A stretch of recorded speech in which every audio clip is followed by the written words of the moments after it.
Friends and family, welcome back to the show. First, some good news. We're featuring a podcast this week called Detoxicity. Their tagline is by men, about men, for everyone. Mike Joseph runs the podcast, and he postulates the question, what does it mean to be a man in the 21st century? He has on a lot of guests from various backgrounds. They share their stories, talk about a wide variety of topics, and it's really focused on detoxifying masculinity. I've had the pleasure of communicating with Mike a little bit. My brother Logan was actually a guest on the show, and Mike and I plan to collaborate on something in the near future. You can find him on socials at Detox Pod Guy. There's a lot of great things out there, and I love what he's doing and the topics they discuss.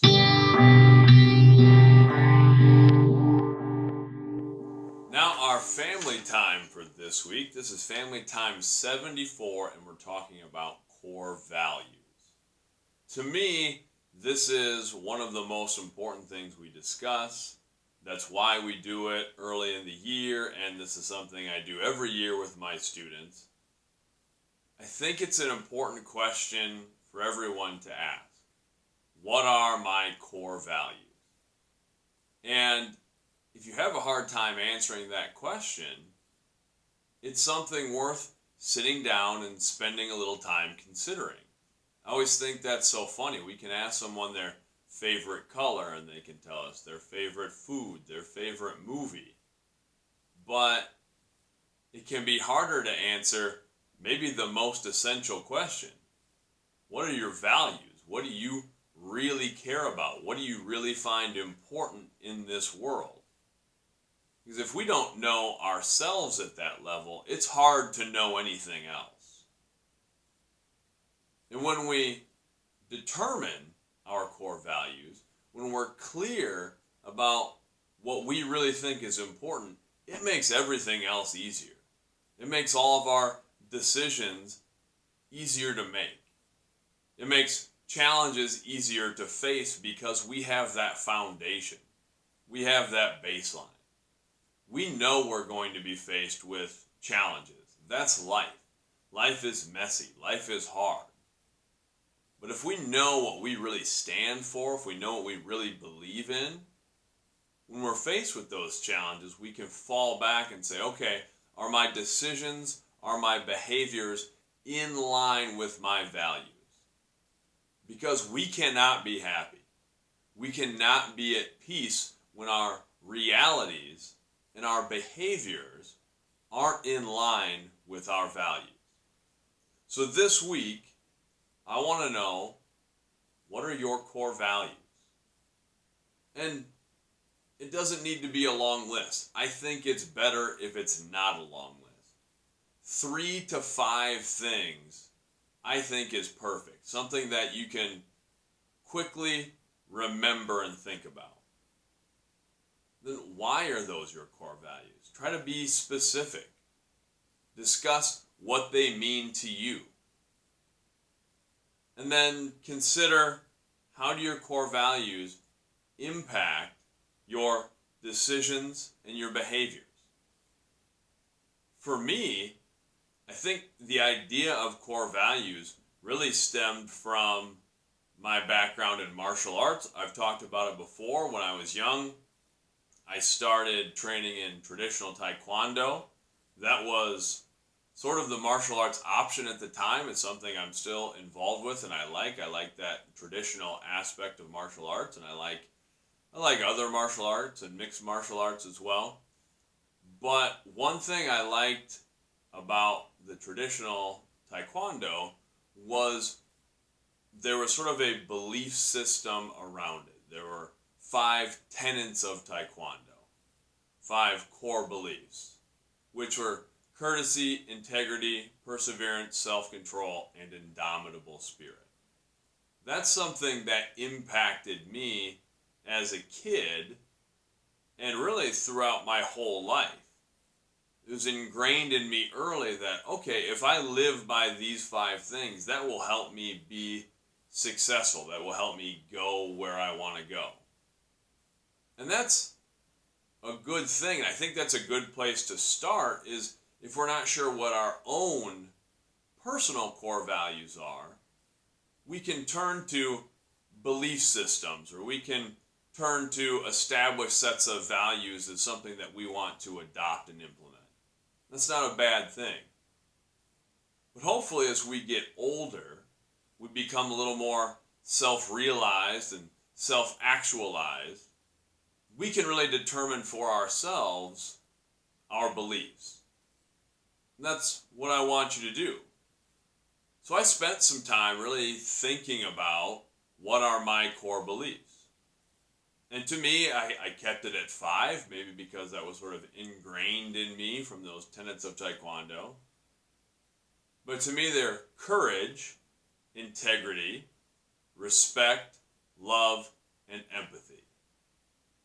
So if I ask myself the next question, why are those my values? Courage, to me, is the first thing we need for anything we want to do in life.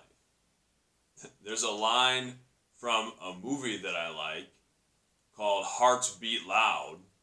It says, you have to be brave before you can be good. And in that movie, they reference that it's a line from a comic book. So it may be a line from a comic book originally. But I like that line. You have to be brave before you can be good. I think that's true. That's a line I've used with my students because everything in life takes courage. Anything worth doing definitely takes courage. It's going to be scary when we start a new activity, when we want to pursue a goal. So we have to have courage first. We have to have courage to live by our values. So it starts with courage. Then for me, it's integrity. So after we have that courage to put ourselves out there, to try something, to live as we want to live, because that takes courage, the next thing is having integrity, which to me means living by my core values, or attempting to live by my core values. Living in a way that allows myself to look myself in the mirror, to feel comfortable about the decisions that I've made, not to feel like I've always made the right decision. I doubt a lot of the decisions that I make, but to feel okay in knowing that I tried to make those decisions based on my values. That's integrity to me. Next is respect. Respect for myself, respect for others, respect for the situation. I think I like my core values to be a bit of a progression. That one thing leads into another and they all feed each other and sort of cycle through. And respect is a very important thing. Even if I disagree with someone else, I can have a level of respect for that person. I can try to view things from that person's perspective, which I'll talk more about, but I can at least acknowledge that person's right to have a differing opinion. And by respecting myself, I can take the first steps to doing the things that are going to ultimately make me happy and give me a sense of peace, that are going to allow me to pursue the things I want to pursue. Next is love, and I feel respect leads into love in any relationship, whether it's a romantic relationship, a friendship. I think those relationships are stronger if we start with a sense of respect and then we let that build into love. And love can mean a lot of different things. To me, it's about loving my job, loving the people around me, loving ourselves, giving ourselves permission to love ourselves. And the last of my core values is empathy. And And to me, I wanted my last value to be something that's almost unattainable. To me, empathy, I've talked about it before, I think it's the highest of human potential. I think it's the greatest of human pursuits. And can't quite fully get there. We're not able to entirely know how it feels to be someone else. We're not able to experience that person's lifetime of experiences. But we can attempt it. We can pursue it. And I want my last core value to be something that I'm always pursuing. That it's not a box I can check off. It's a continual journey. And that's really the case with all of my core values. But that to me is the pinnacle. To try to really connect with people and see things from their perspectives the best that I can. And I feel the more I do that, the more I learn, the more I grow, the more courage I get. And that helps me live by my values, and that feeds integrity. And that helps me respect myself and respect other people. And that leads into a sense of love for life and for others and for the things I want to do. So they feed into each other. It's important to know those things. It's important to know what we care about. I've got a tattoo on each forearm that are visual representations of my core values. Because I think a person ought to know what we stand for. And if we're bold enough, we ought to wear that on our sleeves. Now, it doesn't need to be literally like I do, and it doesn't say the words. It's a visual representation for me. It's a reminder. But then we can keep that in our head. This is what I believe. This is who I am.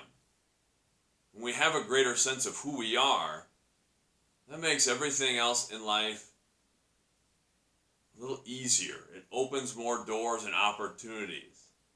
It lets us enjoy life and find the beauty in life because we're being true to ourselves. So find your core values this week. Think about why those are your values. Spend some time really considering that. And then remind yourself what your values are. It's something I think about every time I look at the visual representation of my values. It's one of the first things I do in the morning when I'm doing breathing exercises and meditating is I cycle through and think about my core values. And that just sets the tone for the day, sets the tone for my existence, really. Think about that, set your values.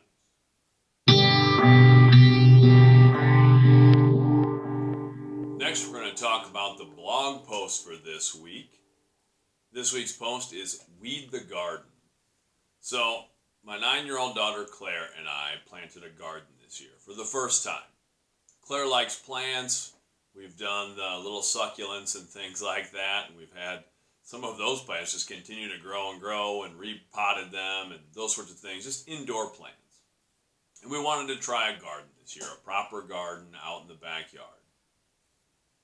So we went through that process, and the early stages of that process are fairly labor intensive. We picked a spot in the backyard, and we had to break up the earth and use a tiller and till things up and remove the grass and weeds that were already there to get us to some nice dirt. And then we mixed in some organic soil. I wanted it to be an organic garden, and we got some organic seeds, and this was all pretty new to us, so we're reading the instructions on the back of the packages, and I'm watching some YouTube videos, and we plant the seeds. And it's been a really cool experience. I'm pretty hooked on having a garden now. I think we're going to expand next year. We did a pretty decent sized garden for the first go. But we plant those little seeds, and it's kind of crazy because for the first few days, first week, depending on what the plant is, seems like nothing happens. Some things even it's a couple weeks. We go out there and we'll pick some of the small little weeds that pop up. and nothing really seems to happen. Then all of a sudden it does. And all of a sudden we have these rows of little sprouts coming out of the ground. It's kind of exciting.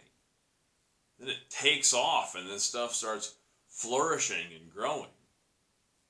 And before long we have vegetables that we can actually harvest and eat. And that's pretty satisfying to be able to pick things straight from the garden, eat them straight away, or bring them in the house and make salads, cut up different vegetables. I've really enjoyed that. And I like working in the garden as well. Going out there and weeding the garden. And I find that process relates a lot to life. Anything that we want to accomplish in life starts as a little seed. It starts as something that does not look like the end result. Doesn't look like our end goal. That's the Fortune 500 company that started in someone's basement or someone's garage. That's a healthy and long-lasting relationship that started with a chance encounter. That's anything we want to do in life.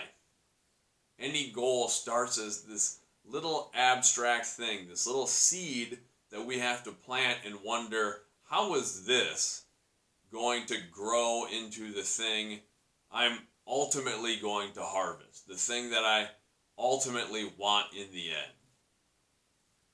But those seeds want to grow. In a garden they want to grow, and in our lives they want to grow. Our hopes, our dreams, our goals, we have them for a reason. I really believe that. We have them expressly for the purpose of bringing them to life. Because we might be the one person who can breathe life into them, bring them into reality, and share them with the world. And if we don't do it, they might die and disappear and never grow, never come into reality. So those seeds want to grow. But weeds also want to grow. We have weeds in a garden, those things that are undesirable, those obstacles that pop up. We have those in life as well. So we have to weed the garden. In the actual garden, we have to go out there. We have to monitor what's growing. We have to pull out the weeds. Because we don't want those weeds overtaking and killing the plants we want growing. It's the same thing in our lives. There are always going to be weeds. There's always going to be challenges. There will be situations that don't fuel our goals and our dreams. There are going to be people who distract us and undermine the things that we want to do. And we have to weed those things from our gardens. Sometimes we have to cut those things out of our lives. Because weeds also want to grow. And the difference between our dreams, our goals, the things we want to grow, and the weeds that we don't want to grow, is that weeds grow when we ignore them. They're built to grow in unideal situations. They're going to flourish when we don't pay attention to those little distractions and little problems and little issues. That's when they flourish. The desired things, the plants we want to grow in our garden, our dreams, our goals, we have to pay attention to those things. But weeding the garden isn't so hard. I found in our actual garden, if I would go out there every day or almost every day and just do a little bit of work, it was a lot easier.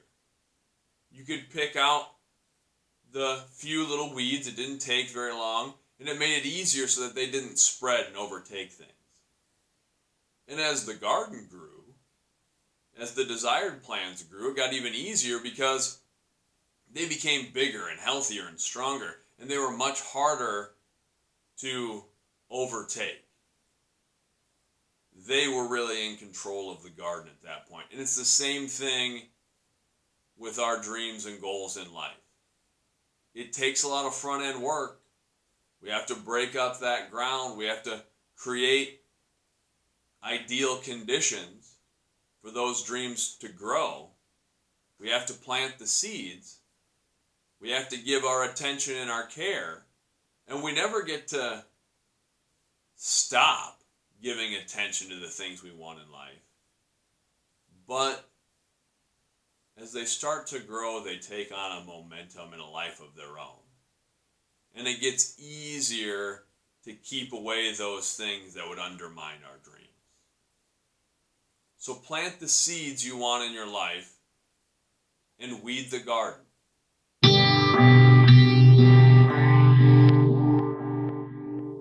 This week's show is brought to you by Fanny Packs, where kangaroos meet 1980s bodybuilding.